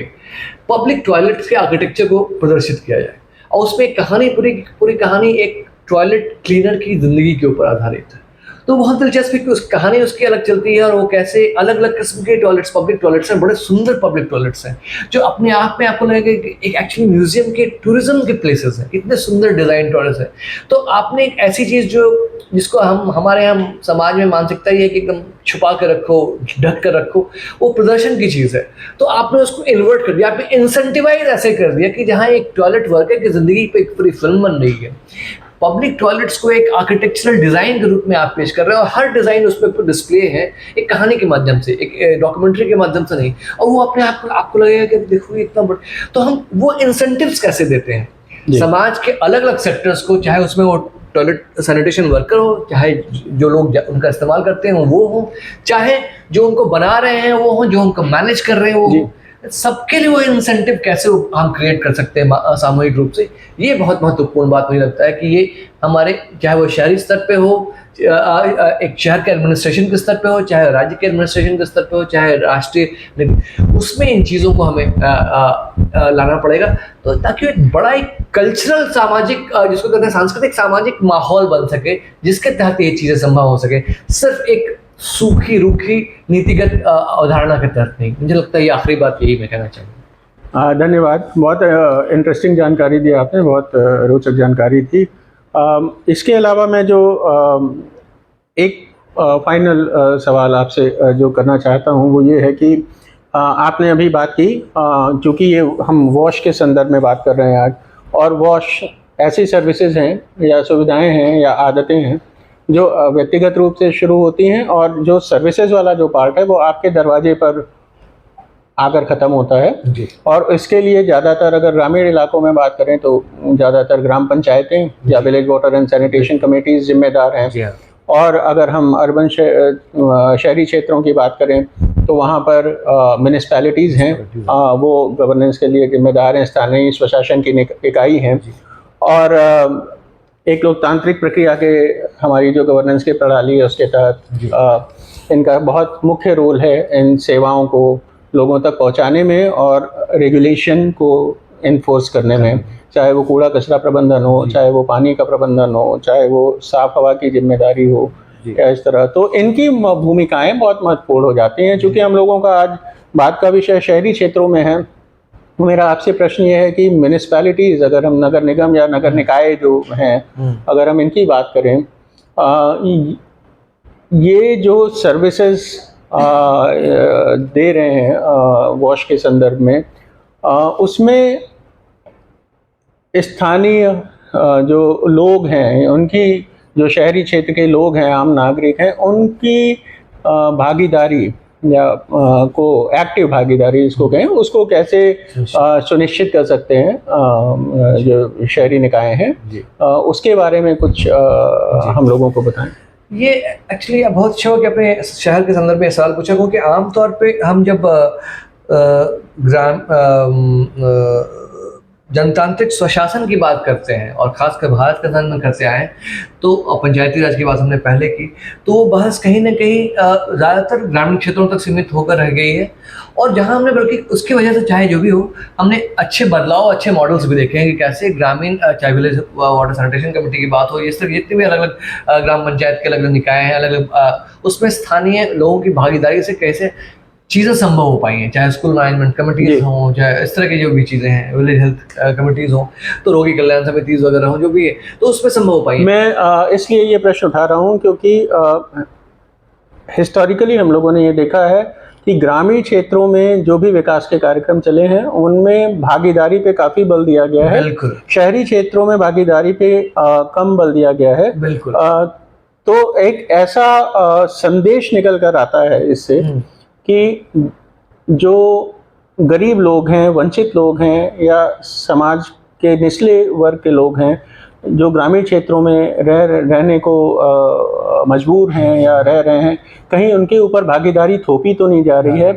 जबकि शहरी क्षेत्रों में हम लोग सारी सुख सुविधाओं का उपभोग करते रहते हैं क्योंकि वो सेवाएं हमें सहज रूप से उपलब्ध हैं और हमें भागीदारी की कोई ज़रूरत नहीं है। एक ऐसा नैरेटिव या संदेश निकल कर आता है जिस तरह ग्रामीण विकास और शहरी विकास की अवधारणा और प्रोग्राम्स और पॉलिसीज चलती हैं। लेकिन अभी हम लोगों की आज की पूरी बातचीत इस बात पे केंद्रित है कि शहरी वॉश के संदर्भ में जो पार्टिसिपेटरी जो चीज़ें हैं, गवर्नेंस है, वेज हैं, how they can make a bigger impact, वो एक बड़ा इम्पैक्ट डाल सकते हैं। तो इसीलिए मैं आपसे ये सवाल पूछना चाहता हूँ कि इसको हम लोग अगर स्थानीय स्वशासन इकाई के संदर्भ में देखते हैं और लोगों की भागीदारी के, तो हम लोग इसको कैसे देख सकते हैं? तो मैं इसी बात पर आ रहा था पुनीत कि हमने गांव में देखा कि ये संभव हुआ है, और बावजूद इस मॉडल के कि अच्छा गांव के लोगों को जरूरत है तो उनको कुछ दे दो, लेकिन उसी ओपनिंग से कहें, एंट्री पॉइंट से अच्छे मॉडल्स क्रिएट हुए और बड़े स्तर पे हुए हैं कि गांव ने फिर उसको पकड़ करके, गांव के लोगों ने, ग्रामीण लोगों ने सुविधाओं को मुहैया कराया है, उसको मॉडल्स क्रिएट किए हैं, अच्छी सुविधाएं होंगी। शहर में जिस वापस उस विकास के मॉडल की बात कम करें तो अनफॉर्चुनेटली, दुर्भाग्यवश, ये दिमाग में लोगों रहा है कि एक प्रोडक्ट है, आपके पॉकेट के हिसाब से आप खरीद लीजिए, पानी आप जितना ले सकते हैं खरीद लीजिए, नहीं तो प्राइवेट टैंकर से ले लीजिए, नहीं तो आप सप्लाई से ले लीजिए, 2 घंटे आप मोटर चला लीजिए, मोटर लगा लीजिए, ये पूरी इस तरह का बात। तो वहाँ शहर में फिर क्या हो गया, ये पूरा का पूरा मामला सिमट कर स्लम एरियाज तक रह गया कि उनके लिए आप कुछ कर देते हैं, बाकी कचरा प्रबंधन जो है वो आप म्यूनिसिपैलिटी के थ्रू करवा रहे हैं, तो वो भी उसमें भी एक पूरी चेन ऑफ कमांड का आखिरी स्तर इनफॉर्मलाइज लेबर तक जाता है, जिसको आपने ढंग से फॉर्मलाइज नहीं किया है। तो एक वो, इसलिए कि एक मध्यवर्गीय जो बड़ा उपभोक्ता वर्ग है, उसका मानसिकता ये है कि आप उसको सर्विस के रूप में देख रहे हैं। तो मुझे लगता है ये माइंड शिफ्ट को करने की बहुत बड़ी ज़रूरत है कि ये सर्विस सिर्फ नहीं है, ये आपके पूरे के पूरे जन स्वास्थ्य के एक तो मुद्दे से जुड़ा हुआ है, दूसरा आपके कॉमन गुड से जुड़ा हुआ है जिसमें सबकी उतनी बराबर, तीसरा लॉन्ग टर्म विजन से जुड़ा हुआ है। पानी का खासकर मुद्दा जो है और सफाई को सबसे महत्वपूर्ण मुद्दा ये है कि ग्राउंड वाटर हम सिर्फ शहरों में नहीं आ रहा, हर जगह जा रहा है, और जाहिर है कि आपके घर के नीचे निकल रहा है तो हर जगह एक्वीफर्स सूख रहे हैं और सारे के सारे खत्म होते जा रहे हैं, तो फिर ये तो सबकी समस्या होने वाली है। तो मुझे लगता है कि ये जो हम माइंडशिफ्ट चेंज करें तो ये इसके लिए उस तरीके से एक बड़ी बहस चलाने की जरूरत है, लेकिन साथ साथ मुझे लगता है कि इसीलिए प्रोएक्टिवली पॉलिसी फ्रेमिंग में भी कैसे आप जैसे अब RWS को बिल्कुल जो कि यूजुअली मध्यवर्गीय अंशुल बनकर आ गए हैं, रेजिडेंट वेलफेयर एसोसिएशन, उनको आप कैसे और ज़्यादा ठोस तरीके से इंटीग्रेट कर पाते हैं अर्बन लोकल बॉडीज के फ्रेमवर्क में। मुझे लगता है पॉलिसी के साथ भी सोचने की जरूरत है, या बहुत अच्छा सुझाव है, या और किस इस तरह के क्या हमारे साथ बढ़िया उदाहरण है जिसमें हम उस तरह के लोगों को एंट्री पॉइंट भी थे, लेकिन उनके दरवाजे तक ये भी लेकर जाए कि भी आपकी भागीदारी इतनी ही जरूरत है जितना गांव में लोग करके संभव करके दिखा रहे हैं। ये मुझे लगता है बहुत महत्वपूर्ण होगा। बहुत बहुत धन्यवाद, आपने काफ़ी रोचक जानकारी दी, वॉश के विषयों पर काफ़ी इन डेप्थ आपने इंसाइट्स दी आज, जिससे शायद वॉश के जो ख़ासतौर पे शहरी क्षेत्रों में जिस तरह की गवर्नेंस है, जिस तरह की पॉलिसी है और जिस तरह की प्रैक्टिसेस हैं, इन सभी चीज़ों पर हम लोगों को एक साथ एकजुट होकर काम करने में मदद मिलेगी, ऐसी मेरी उम्मीद है। ख़ासतौर पे जो लोग भी इस टॉक को देख रहे हैं उनको भी एक संदेश मिला होगा, मुझे पूरा विश्वास है इस बात का। और एक आखिरी बात आपसे, क्योंकि आप इतिहास के भी छात्र रहे हैं और लखनऊ से आपका बहुत जुड़ाव रहा है व्यक्तिगत रूप से, तो मैं ये जानता हूँ, और साहित्य वगैरह में भी आपकी काफ़ी रुचि रही है, तो मैं कोई भी एक फेवरेट आपकी कविता की लाइन या कोई संदेश और लखनऊ वालों के लिए, लखनऊ को ध्यान में रखते हुए अगर आप कहना चाहते हैं या देना चाहते हैं, तो जो लोग इस कार्यक्रम को देख रहे हैं उनके लिए, या आज के टॉपिक के ऊपर में जो भी आपके मन में आता हो, उसको साझा करें। देखिए, लखनऊ की बात नहीं की तो लखनऊ आप बिल्कुल सही कह रहे हैं कि मैं काम से भी के माध्यम से भी और रिश्तों के माध्यम से भी लखनऊ से काफ़ी अच्छा लगाव रहा है और बना हुआ है, और इसी बहाने मैं शहर आता भी रहता हूँ और मुझे बहुत पसंद भी है। और आप साहित्य की बात करते हो तो लखनऊ तो साहित्यकारों की बहुत बड़ी ज़मीन रही है, उर्दू हिंदी दोनों और भाषाओं की खासकर, और अंग्रेज़ी की तो अलग, तो बहुत बड़ी ज़मीन रही है। लेकिन चूँकि आपने कहा आखिरी बात, तो मुझे इस पर फैज़ का एक शेर याद आ गया, तो मैं वही कह देता हूँ और उस पर बात ख़त्म करता हूँ। उनसे जो कहने गए थे फैज़ जहाँ सदका किए, उनसे जो कहने गए थे फैज़ जहाँ सदका किए, अनकही ही रह गई वो बात सब बातों की बात। बहुत बढ़िया, बहुत बढ़िया। थोड़ा सा इसको आप जो लोग उर्दू नहीं समझते, हिंदी समझते हैं, उनके लिए थोड़ा सा एक्सप्लेन। तो फैज़ का ये बहुत गज़ल है जिसके पहले वो दो जो पहले जो शेर है वो वहाँ से शुरू होता है कि हम के ठहरे अजनबी इतनी मदारातों के बाद फिर बनेंगे आशना जाने कितनी मुलाकातों के बाद। तो वो कहते हैं कि वो हम तो ठहरे, हम लोग जो अजनबी हैं, इतनी बार मिले हैं तब भी हम अजनबी के अजनबी रहे हैं। पता नहीं कब हमारा परिचय इतना प्रगाढ़ होगा कि कितनी मुलाकातों के बाद फिर वो और फिर इसी उसके बाद जिस शेर की बात, आखिरी शेर उसका ये है, वो कहते हैं कि उनसे जो हम तो उनसे ये फैज़ कह रहे हैं कि हम उनसे ये कह रहे हैं कि हम तो आप पे जान निछावर करने आए हैं, लेकिन यही आखिरी बात हम आपसे नहीं कर पाए। सारी बातें कर ली लेकिन यही बात आपसे नहीं कर पाए। बहुत खूब, बहुत खूब, बहुत अच्छा, बहुत अच्छा। और जैसा कि हम सभी लोग हमेशा कहते रहे, मुस्कुराइए कि आप लखनऊ में हैं, जो हमारी गुजारिश है आप हमेशा मुस्कुराते रहें। और आज हमारे इस कार्यक्रम का हिस्सा बनने के लिए और इतनी अपने व्यापक अनुभव से अर्बन वॉश के मुद्दों पर हम सभी लोगों को अच्छी जानकारी देने के लिए आपका बहुत बहुत धन्यवाद। हम निश्चय ही फिर कभी आपको से फिर दोबारा किसी अन्य विषय पर इस मन से बातचीत करने के लिए आपको आमंत्रित करना चाहेंगे। तब तक के लिए मैं आपका धन्यवाद देता हूं और उम्मीद करता हूं कि आज की चर्चा से सभी लोगों को जो इस कार्यक्रम को देख रहे हैं अर्बन वॉश के मुद्दों पर एक बहुत इंसाइट्स मिली होंगी कि किस तरह हम लोग पार्टिसिपेटरी जो प्रैक्टिसेस हैं शहरी क्षेत्रों में, उसके माध्यम से वॉश के मुद्दों पर, यानी वाटर, एयर, सैनिटेशन, हाइजीन, जिसको डॉक्टर अविनाश कुमार ने क्लियर किया कि ये सारे प्रीरेक्विजिट्स हैं जन स्वास्थ्य के लिए, पब्लिक हेल्थ के लिए, तो उन मुद्दों पर हम लोग कैसे साथ में मिलकर काम कर सकते हैं। सभी को धन्यवाद। धन्यवाद।